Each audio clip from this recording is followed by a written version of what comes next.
Welcome to another episode of Due Diligence, a real estate podcast.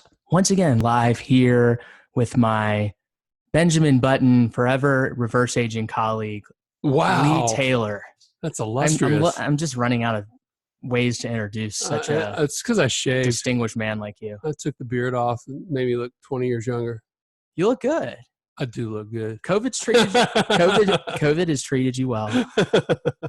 And we appreciate all of our listeners who are back. And for those of you that don't know us, that's Lee Taylor. Once again, I'm Jason Wieloch. We are real estate professionals at the Wieloch Group of Compass here in Atlanta, the capital of the South. Metro. And we're bringing all kinds of jam-packed real estate news every week and month, news you can use about specific to home buying and selling, this beautiful city, Atlanta, and a few guests here and there, as your introduction from Steve Stone says on each episode. And today, man, we've got a really special guest. They're always special, but we have another special guest, and it's my good friend and client, CK Hoffler. And I've told you a little bit about CK leading up to this. I've done my study on her. There's a lot to know about this lady. She's really smart. She's smarter than both of us, so we better be ready. Wicked smart. And we're going to bring her in right to the show. If I can find her. Oh, there she is. She's waiting. Hey, CK. CK. Hello. Can you hear us? Hey. Hey. How you doing? Good. Well, we appreciate you taking the time to join us on Due Diligence on our podcast this week. Lee and I are really excited to have you. And you and I go back, is it 4 or 5 years now? I think it was 2015 we met each other.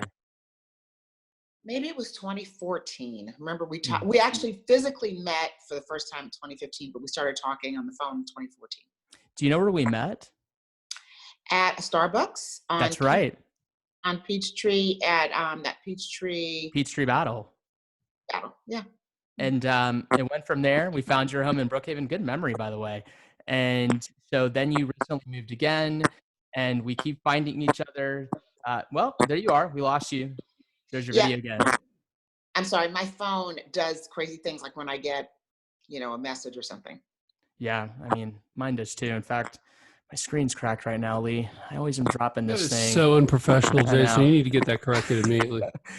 Well, CK, tell the audience, I know you. I've told Lee a little bit about you. Tell the audience just a brief bio of who you are and your professional experience.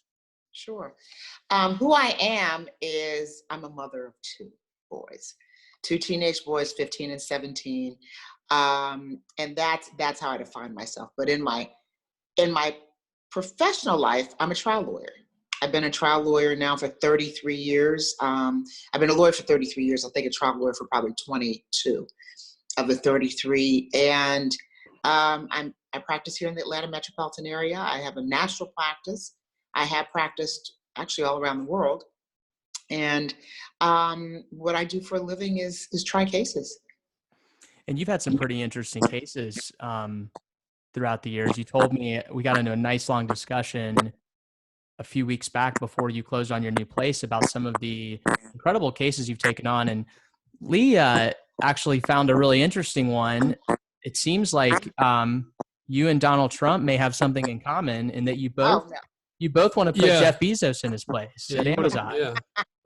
Well, okay, I'm glad you clarified. I'm glad she had no clue where we were going with that. Right.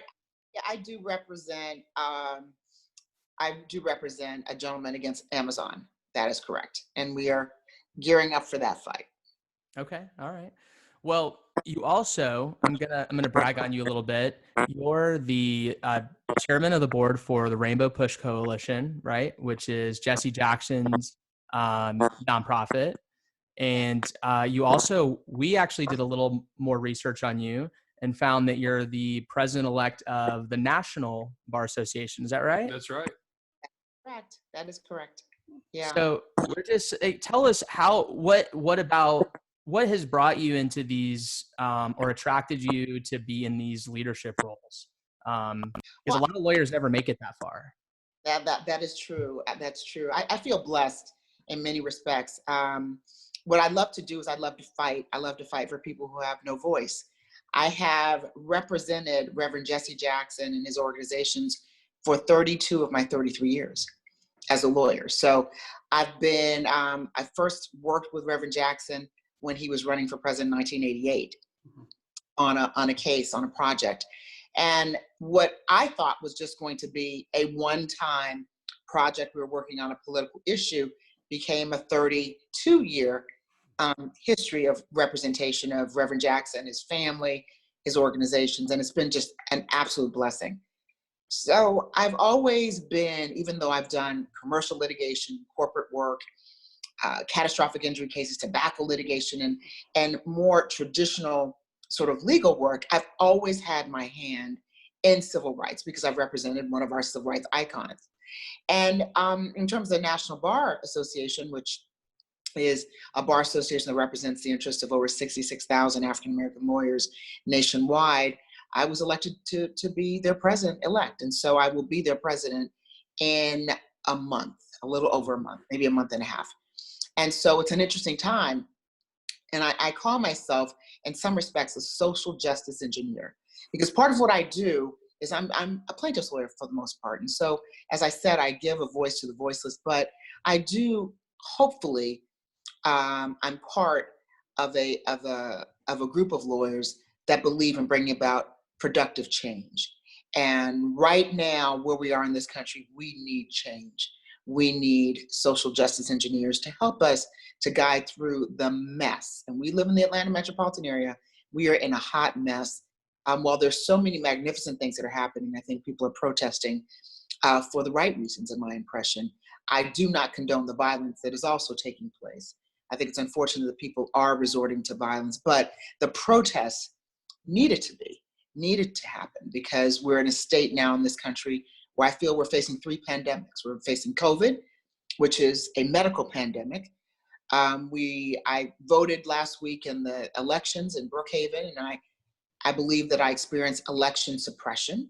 The machines didn't work. It took me 4.5 hours to vote. I mean, it should have taken me 10 minutes to vote. And there are a lot of issues nationally involving elections. And so I believe that's like a pandemic. And then the third, of course, is police brutality and related, the disenfranchisement and race disparities that we experience in this country. So I call them three pandemics.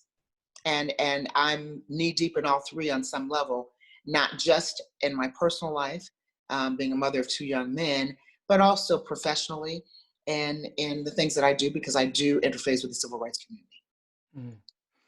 Lee, we've been talking a lot about Atlanta just before she came on the show when it comes to how we as a city relate to, am I the only one getting the feedback? I'm hearing some popping, but it seems like it only is when you talk. Maybe you should take the question, but I would personally, I'll segue in saying I've been pretty impressed with Keisha Lance Bottoms and her leadership as a young mayor. What are your impressions, CK, of our mayor? She seems really poised. Right. Well, I think she's great. She's great. She has had a lot thrown at her in a very short period of time.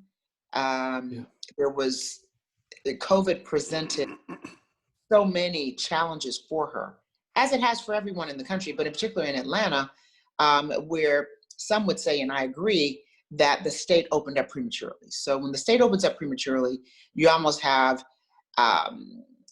chaos on your hands, because a lot of the businesses opened up without the appropriate socialization and medical preparedness for that to happen.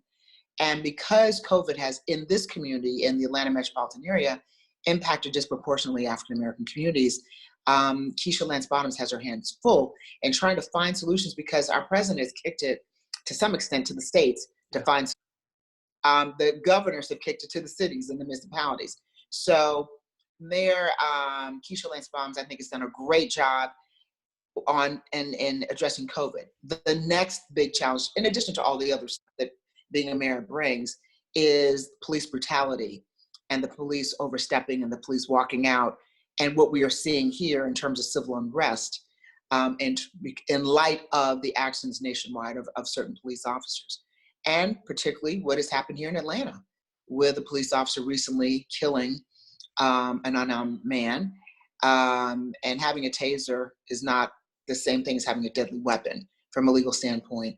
But there's so many examples of that happening, thousands and thousands of them. If you're African American in this country, this is not new. What is new is the public attention, the international attention to these issues, and the sense that not just African American communities or Black and brown communities, but that people, human beings, are saying this is just crazy, it's ridiculous, and wanting to see change. So I think that our mayor is handling this beautifully. She is poised to address these issues. She's done well on TV. You know, you always want a mayor that can address the press in an intelligent way, and she has done just that. She's not disappointed, and I think she's got a lot on her hands. She's got a lot of difficult issues to address. She and she's handling it. So I think we all thought 2020 could have some unrestlessness, some restlessness, and we didn't know where it would come from at the amount of challenges we've faced. But I think Atlanta's been okay, and a lot of my friends, a lot of people I communicate with, just think that Atlanta is in some sort of massive upheaval. And I spend lots of time in town Atlanta, and I think it's relatively well policed. I haven't felt like a military police threat, but I'm not in the middle of these protests either. But I feel really good about being in Atlanta. Don't you? Well, I mean, I feel good about being in Atlanta, but I think it is very dangerous if you're protesting. Protesting is a non-violent action. There should not be violence associated with protesting, especially when it's just a question of protesting over the kinds of senseless, mindless killings that we've seen. But when the target, and when you're protesting against police brutality, and when there's an actual incident that just happened in your community, it incites and ignites a whole another level of civil unrest. Yeah. And I think that's why I tell my children to be very careful. I love Atlanta. I love what the city has to offer, but I would be remiss if I didn't say that it's more dangerous today than it was 3 months ago. In part because we're in the middle of a pandemic, a medical pandemic. I've talked about 3 pandemics, but the medical pandemic, COVID, resulted in people being sheltered in place, people being at home, people not really having access to their friends, to their family, and going stir crazy.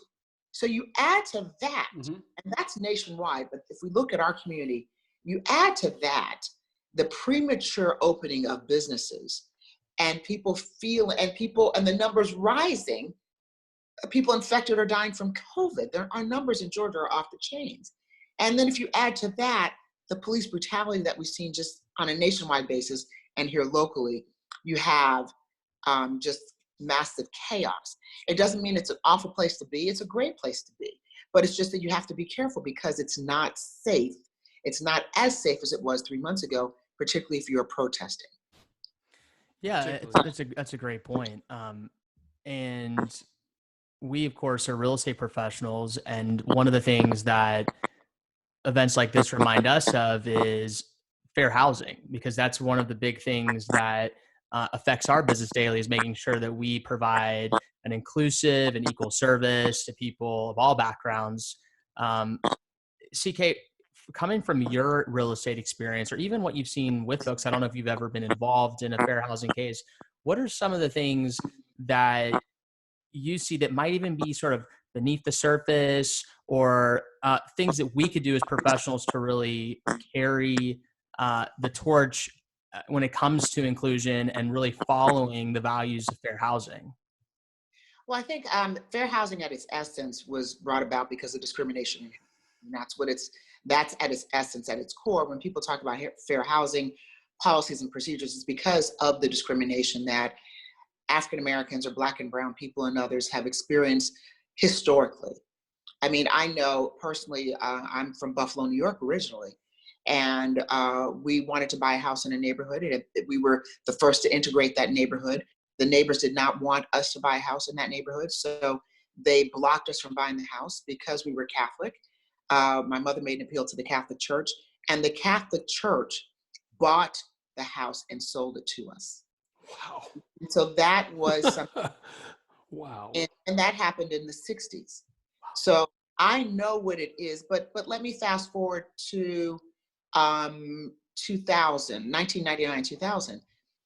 My husband and I, my ex-husband and I moved to Florida, and we put a contract on the house. We had a delayed closing, and we were moving from Virginia to Florida. The people who are our neighbors, upon discovering that we were African American, did not want us to move and threatened to go to the city council or the county officials to block us moving into the neighborhood. They were unsuccessful, of course, and we didn't have to institute any legal action. But the very fact that our neighbors wanted to preclude us from moving into that neighborhood is a sign that there is a need for fair housing laws. I have been in a situation consistently whenever I sell my house. I mean, when you sell your house, you want to make your house appealing to everyone. You absolutely do. You unclutter. I mean, Jason, we've gone through this. Unclutter because I am someone who came from a much bigger house than the first house, Jason, that you sold me. And I'm sorry, that was my phone again. That's and okay. so, okay. And so you always have to unclutter. That's very important. Right. But if you are African American, it's deeper than that. Real estate professionals won't necessarily say this, but one did tell me this in Virginia. We had a magnificent house. It was a 5-bedroom house, a big house, and just in a lovely, lovely area. And it didn't sell, and we just couldn't understand. We were still living there. We hadn't moved to Florida yet, and it didn't sell. It sold after we moved, and our real estate agent said, "I've got to be candid with you. It's because your artwork was indicative of, and your pictures that were up, they were all indicative of the fact that there was a Black family living here." And she said, and I had plenty of open houses. Many people loved the house. They were beautiful. It was just a very a subtle thing. This is what she said to me. And that the only way your house was going to sell is if you moved out, and if you moved everything that was personal off the walls. And we did that, and we moved out, and the house sold. She had concrete examples of couples that had seen the house and that made disparaging or very negative comments from a racial standpoint upon discovering we were African American, because we had pictures up, we had artwork and things of that nature. So if you are African American, it doesn't matter if your real estate agent tells you or doesn't tell you. You're going to know, if you want to sell your house, you've got to, the terminology is, you have to take anything off the walls, or as much as you can, that would cause anyone to identify you as being African American. And that's a travesty, that is the reality in this country. I've gone to many houses, because one of the things that I love to do is look at houses. So I look at houses online. I would go to every open house, particularly if I was in the market or even thought I'd want to be in the market, all the time. And I would see houses that were, frankly, a disgusting mess. I couldn't believe that people would put their house on the market, not clean it up, and for it to look disgusting. But those houses would sell.